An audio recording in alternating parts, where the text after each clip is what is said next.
علاش الاخوان سعيد النصيري ممثل محبوب من عند المغاربه كاملين. شوفوا معايا الاخوان في هذا الفيديو هذا، فهو خرج طول وعرض في الحكومه والتسيير ديال الحكومه، وشوفوا شنو قال على الدرويش. صمتوا معايا اخوان هذا الفيديو هذا. الان انا احسن حكومه بالنسبه لي هي من كل مواطن قاعد عنده لقمه العيش ديالو، انه ساكن، انه كيقري ولده، انه كيداوى. هادو 4 الحوايج الا كانوا هادو اصفق لهذه الحكومه. اذا ما كانوش هاد خص تعديل الحكومه. انا ما تنقولش كل الحكومه خص تعديل الحكومه، خص تعديل الحكومه بما فيه رئيس الحكومه ولا غير الوزراء. شوف رئيس الحكومه بشكل مباشر في رايك عزيز اخنوش خصو يبقى كرئيس حكومه ولا لا؟ واش هاد الناس ما عندهمش ضمير، ما عندهمش قلب؟ راه باز ليهم اصاحبي، خصهم يفكروا. يعني ما كاين دابا حتى بالنسبه للمساعدات، بعد كانوا واحد المساعدات وكديك الخيمه ديال الافطار وكان بزاف بداو كينقصوا، ما عرفتش علاش. الغلا الناس بدات تنقص، ما كاينش. راه خصنا نفكروا في شي طريقه ديال التضامن. الدجاج غلا، السردين كل شيء اللحم ما تهضرش عليه. واحد خينا وحق الله العظيم اقسم لك بربي الكريم يا كريم، الا مشيت لعند الجزار، الا قال لي الناس كتجي 7 كتقول لي عطيني 7 دراهم ديال اللحم، فولاد صالح مشيت لعند واحد الجزار تماك باش ناخذ من عنده اللحم، قال لي السيس بدينا كنهضروا في هذا الموضوع، لقيت عنده شي بيض تيبيعوا لشي حد، قال لي الله يخليك الا بغيتي تاخذ من عنده تعاون هذا السيد هذا، راه مسكين تيبيع داك البيض ديال اللوز تيبيعوا ب5 دراهم، وكتحشم بعض الخطرات تشطر مع شي واحد اللي هو قال لي كيجيو عنده ب7 دراهم. تصور 7 دراهم د اللحم اش غيدير بها؟ قال لي ما اش غنعطيه ب7 دراهم، اعظم نعطيه. تصور الناس كتاخذ 7 دراهم د اللحم، او حنا اللي كنا بلاد ديال 100 غرام ما كاملوش. من قال 100 غرام ما فيها والو. واش كي غيدير لهاد 100 غرام؟ واش يقول لي ما ديرش لي فيها الشحمه؟ كي غيدير؟ راه الله يكون في العون. شنو اللي خلانا نوصلوا لهذا الوضع هذا اللي حنا فيه اليوم؟ شوف حنا اي حاجه كتشوفها غاده ماشي هي هذيك. كاينين 2 الحوايج اللي خايبين: السرقه وسوء التسيير. السرقه كاينه وانت شتي مسؤولين راهم في الحبس، ومازال خصهم يجيبوا وحدين اخرين اللي باركين تيتلاعبوا باموال العام. وهذا الشيء تنهضر عليه في السلسله ديالي يوميا. داكشي علاش درت سلسله نائب الرئيس.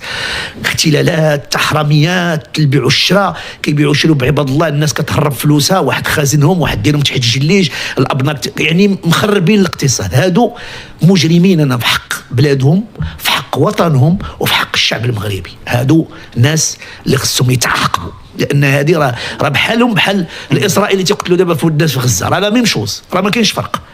راه من الراجل كيدخل عند وليداته وكرامته كتضيع لانه ما مدخل لهم والو، تحس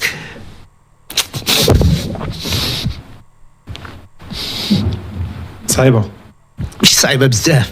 الفقر، الراجل ما تيحسش براسو راجل صاحبي، المراه ما كتحسش براسها مراه، ملي كتلقى راسها انها ما قادراش سوبفونيغ بوزوان ديال سي زونفون، وحنا تنكذبوا عليهم. غادي نديروا، غادي نعملوا، غادي نفعلوا، غادي نتركوا، ما كاين والو. الحكومه ما قداتش ولا ما بغاتش؟ ماشي ما قداتش. انا قلت لك كاين 2 الحوايج: كان الاختلال وسوء التسيير. الخير كاين في المغرب، راه ما يمكنش واحد صاحبي كيدخل الملاير وواحد ما تيدخل حتى ريال. شوف غير ولكن كاين الفساد، كاين. خصنا نتبعوا كلام صاحب الجلاله اللي عيا ما كيخطب في الخطابات ديالو، خطب في قبه البرلمان تيقول لهم عباد الله راه خصنا نكونوا مزيانين، خصنا نكونوا باخلاق مغربيه حقيقيه وطنيه، خصنا نكونوا وطنيين، تنبغيو بلادنا، نضحيو من اجل بلادنا. ما كاينش هادشي اليوم؟ لا ما كاينش. شنو رايك في الحكومه الحاليه؟ قليل. انت النتيجه شوف سي كريم، راه النتيجه كتبين. راه النتيجه كتبين. الحكومه ديال احمد كتقول على راسها انها افضل حكومه جات في التاريخ ديال المغرب. كل واحد انا نقول لك انا افضل فنان جيت في تاريخ المغرب، ونقول لك انت تقول احسن اعلامي، قول اللي بغيتي، ولكن اعطيني النتيجه. انا تنقول انا احسن فنان جيت، ومني غتجي تشوف العمل ديالي تتلقى ماشي احسن حكومه هذه عندنا. ما كاينه لحد الان، باقي ما وصلناش لاحسن حكومه. لحد الان انا احسن حكومه بالنسبه لي هي من كل مواطن قاعد عنده لقمه العيش ديالو، انه ساكن، انه كيقري ولده، انه كيداوى. هادو 4 الحوايج الا كانوا هادو اصفق لهذه الحكومه. اذا ما كانوش هاد 4 الحوايج، هادو ناس ما فاشلين. فاش فشلات ولا فاش غلطات هذه الحكومه؟ تسير، اختلالات، بزاف د الحوايج. كاين فلوس كيمشيو في خوا الخاوي، كاين سوء التدبير، كاين بزاف د الحوايج. انا ما تنلومش وزير ولا جوج ولا مساله تيكيب على قدها، حكومه على قدها. كاين وزراء اللي هما ناس باغيين يخدموا، ناس وانت شتي كاينين برلمانيين اللي خرجوا من الاحزاب وخرجوا لانهم ما قدروش يستحملوا هذا الشيء اللي واقع. ومني كتشوف مثلا ان واحد برلماني ورئيس ديال جماعه ولا رئيس جهه وشفار ولا كيتاجر في المخدرات، اذا اش بقى؟ فين هي هذا السيد راه عنده تاثير. هذا السيد راه ملي كيهز التليفون راه كيهضر مع الوزير الاول وكيهضر مع الوزير الثاني وكيهضر مع هذا وكيقدر يغير بزاف د الحوايج، وفي الاخر كتكتشف بان هذا السيد راه بيع وشراي في حوايج اخرين ولا هذا. ولكن اليوم حنا كنتكلموا سي سعيد الناصري كاين اضراب وطني عام ومفتوح في الكليات ديال الطب. الطلبه ديال الطب ما كيقراوش طب الصيدله وطب الاسنان من الدوره الاولى، قاطعوا الامتحانات، قاطعوا دابا الدراسه، ممكن يمشيو لسنه بيضاء. والحكومه سدات معاهم باب الحوار، قلت لهم ما غنحاوروكمش، 7 سنين غترجع 6 سنين في السنوات ديال التكوين، واللي ما قراش غيسقط وممكن نطردوه، وكتهددهم ما بغاتش تحاور معاهم. قلت لهم هذا قرار سيادي ديال الدوله اننا نرجعوا 7 سنين 6 سنين، والطلبه متشبتين بانها تبقى 7 سنين لانها هي اللي كتضمن الجوده ديال التكوين والجوده ديال المنظومه الصحيه المغربيه. حنا اليوم في وضع ديال البلوكاج، الكليات ديال الطب عندنا واقفه. شنو رايك انت في هذا الشيء اللي حصل؟ شوف انا بنتي طبيبه وراجل بنتي طبيب، والعائله ديال مراتي مع عائلتي انا مساكن ما قراوش بزاف كلهم اطباء تقريبا، وشفت الاطباء القدام والاطباء. بنتي عشت معها الايام ملي كانت تقرا حتى خدات الدكتوراه ديالها ومن بعد خدات الاختصاص ديالها. راجل بنتي نفس الشيء لانه تزوجوا هما باقي. يعني 6 سنين انا في نظري ما كافياش، لان في 7 سنين ملي كيتخرج الطبيب تيبقى ناقصو بزاف د الحوايج. دابا ملي كيتخرج جينيراليست وداك الشيء تيزيد يكون راسو يمشي يدير تكوين اخر باش يكون من الجانب التكويني. دابا لحد الان تتوصل تدير الاختصاص ديالها وكتبقى باقا. انا كنعطيك مثال اللي انا عايشه في الدار ديالي، باقا بنتي الان لحد الان باقا تزيد تكون راسها وكتزيد تعلم. راجل بنتي مشى لبلجيكا زاد عام اخر مع البلجيكيين باش يزيد يكون. شنو رايك في التدبير ديال الحكومه لهذا الملف؟ انه خرج وزير الصحه خلي اي طالب، وخرج وزير التعليم العالي عبد اللطيف الميراوي دابا ندوه صحفيه وقال لهم صافي سدينا الباب ديال الحوار، ما غندويش معاكم. هذا غلط قرار ديال الدوله. علاش قرا ولا واش تاخذ قرار مصيري ديالي انا وتسدوا عليا بلا ما تناقش معايا؟ راه ما يمكنش. راه ما عطيناش الكلمه للشباب ولهاد الناس نحاولوا نقنعوهم، ماشي نجيو نقول لك سديت باب الحوار. الفيلم ديالي نايضه كيهضر على هذه المساله. راه ملي كتسد باب الحوار راه ولدك الان عايش معك في الدار وانت اللي كتصرف عليه وانت اللي كتعطيه، وما تقدرش تسد عليه باب الحوار، حيت الا سديتي عليه باب الحوار يقدر ينحرف ويقدر ينقلب لحاجه واحده اخرى، او يقدر يدير شي سلوكات اللي ماشي هي هذيك. الحوار خصو يكون مفتوح. الحكومه هي اللي خص يكون قلبها مفتوح هكا، محلول للجميع، للنقاشات، للحوار، الاقناع. الحكومه قلبها ما مفتوحش. انا كيبان لي لا، ما كاينش حوار، ما كاينش. حنا في الميدان ديالنا ما كاينش حوار. الوزير ديال الثقافه اللي انا ناض مع بوليميك انا وياه على هذا الشيء، سير خذ من عنده رونديفو. الا عطاه لك انت كاعلامي انا نهرس يديا، باش كيدير الله اعلم. ما يعطيكش رونديفو. المدير ديال التلفزيون ما يعطيكش رونديفو، تفرقع انت كاع. واش انت تاخذ بحال كما دار بن كيران قبل تا هو مني جا وخذ القرار مثلا ديال لا روتريت، ما خداش قرار ثلاثي مع العمال ومع خداو هما بوحدهم. واش انت كتجي عندك 5 سنين كتجي كتاخذ قرار كتسلت وكتخلي الناس عايشين في هذا؟ حيت المشاكل الاجتماعيه ما بين المسؤولين ولا الحكومه والمعنيين بالقطاعات. ونرجع ناخذ رايك حتى في الازمه ديال الاساتذه، لان كان عندك فيها موقف مثلا. طبعا انا باقي عندي موقف. كان خص حوار يكون. شوف الحوار خصو يكون ثلاثي ما بين النقابات وما بين الناس المعنيين بالامر وما بين الحكومه.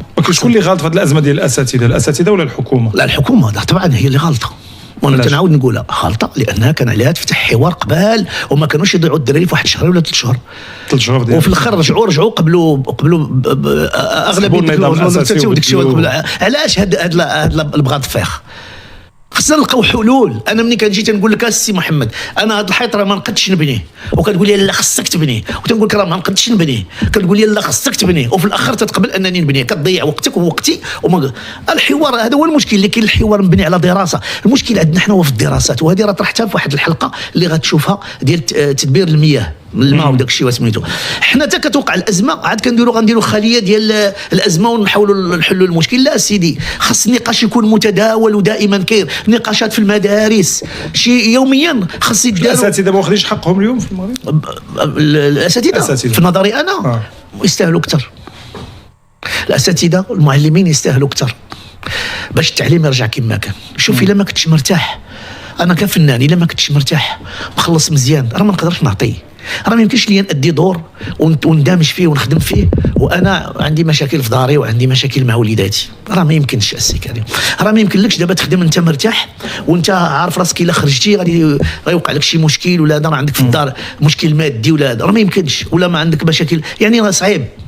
الاستاذ الطبيب، انا كنقول لك التطبيب والتعليم قطاعات اجتماعيه حيويه ومهمه جدا، واللي عليها كتبنى الحضاره ديال البلاد والثقافه. هادو ثلاثه الحوايج مزيان. البلاد اللي ما فيهاش ثقافه وما فيهاش، لان الا مشات تنهار هذا الجانب الاجتماعي مشات الحضاره كلها. شوف كاينين مثل معروف، ثلاثه الحوايج الا بغيتي تشد حضاره وتريب بابها، ثلاثه الحوايج.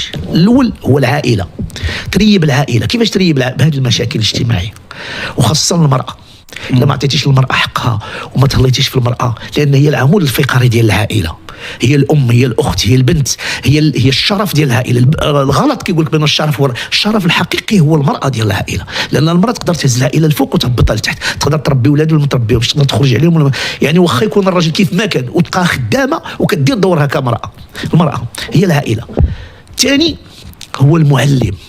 شي نهار المعلم كتردو جرتيله وما تيبقى يحترمو حتى شي حد، سالات الحضاره ريبتيها. المعلم راه صاحبي راه قال فيه قم للمعلم وفيه تبجيله، كاد المعلم ان يكون رسولا. المعلم راه استغفر الله العظيم راه رسول، لانه يعلم اجيال. لانه الى هذا السيد ما كانش مرتاح، راه الله يكون في انا بصرف. انا مثلا الا لقيت بنتي ولا ولدي ما عنديش ما نوكلو، راه غنمشي ندير شي حاجه باش ما يمكنش نخلي انا امي تتجوع ولا هذا ونبقى جالس. لا بد ما غندير شي حاجه واخا نعرف نرتكب جريمه، لان هذه مساله غريزيه فينا. وشحال غتبقى تقول لا استغفر الله؟ ما يمكنش. كاين اللي غيقول استغفر الله، كاين اللي ما غيقولهاش. يعني قريب للانحراف في المساله. الطبيب نفس الشيء. والثالثه اللي هي مهمه هما الاقطاب ديال المجتمع، الناس اللي كتقول القدوات. ملي كطيح القدوات ما كيبقاوش صافي، ما بقى عندك مثال فاس. انا قبل كنا كنقول انا بغيت نكون بحال فلان، انا بغيت نكون بحال فلان، بحال العروي، بحال مهدي المنجره، بحال مثلا. انا الان انا كنت كنحلم دائما نكون عندي المثل الاعلى ولا القدوه. انا لحد الان شكون المثل الاعلى ولا القدوه ديالك؟ كان عندي واحد القدوه خطيره جدا اللي هو الحسن الثاني. كان كيجيني انسان رائع، لا ثقافه ولا فنا ولا يعني. كنت ملي كنت صغير تنقول هذا ماشي حيت مالك، ماشي حيت مالك، حيت بروفيل كشخصيه قويه جدا. يعني لو وقفت قدامه كتحس بشخصيه. ثقافه ملي كيخطب، ملي كيهضر، ملي كيتكلم، حافظ القران اللي بغيتي. يعني هادو بالنسبه لنا قدوه مهمه في المجتمع. كان عندي مثلا بعض القدوات اللي هما كتاب كبار، كيف قلت لك عطيتك اسماء بحال العروي، عطيتك اسماء ديال الفاسي، عطيتك هادو ناس اللي داروا ودا الممكن الناصري. هادو ناس اللي بالنسبه لنا الان ما بقيناش كنشوفوا هاد القدوه، بدينا كنقتلوا. هادو كيبنيو المجتمع. هادو اللي ريبتي السواري. هاد ثلاثه الحوايج. فهذا هو الحكومه. اليوم واش محتاجين تعديل حكومي؟ طبعا. ولا الحكومه كلها خصها تبدل؟ لا، خص تعديل الحكومه. انا ما تنقولش كل الحكومه خص تعديل الحكومه، بما فيه رئيس الحكومه ولا غير الوزراء. شوف رئيس الحكومه بشكل مباشر في رايك عزيز اخنوش خصو يبقى كرئيس حكومه ولا لا؟ شوف، الى كنظن انا عزيز اخنوش انا ما بغيتش اللوم على واحد، حيت ما يمكنش القبطان بوحدو اللي تلومو، اللي غادي يصايق سميتو القبطان. الا ما كانوش معاه ناس في المستوى ربما هو كيضعف. يعني افهم من كلامك يبقى عزيز اخنوش، شي نخليو عزيز ويتبدلوا بعض الوزراء. الا تبدلوا بعض الوزراء غيغيروا حتى اخنوش في الراي ديالو، لانهم غيوقفوا له وغيقول لي هذه ما نديروهاش وهذه ما نديروهاش. ماشي يقدروا مثلا يمشي اخنوش ويجي واحد اخر، ولا بقاو وزراء اللي هما عيانين غادي يهرسوا الحكومه. حيت ضروري هذاك القبطان تيخصو ناس اللي غيمشوا معاه. كاينين تبارك الله وزراء اللي هما في المستوى وباغيين يغيروا بزاف د الحوايج. وهادشي اللي كيخدموا في هذا الفيديو هذا، ونتلاقاو ان شاء الله في فيديوهات المزاجين في الطريق.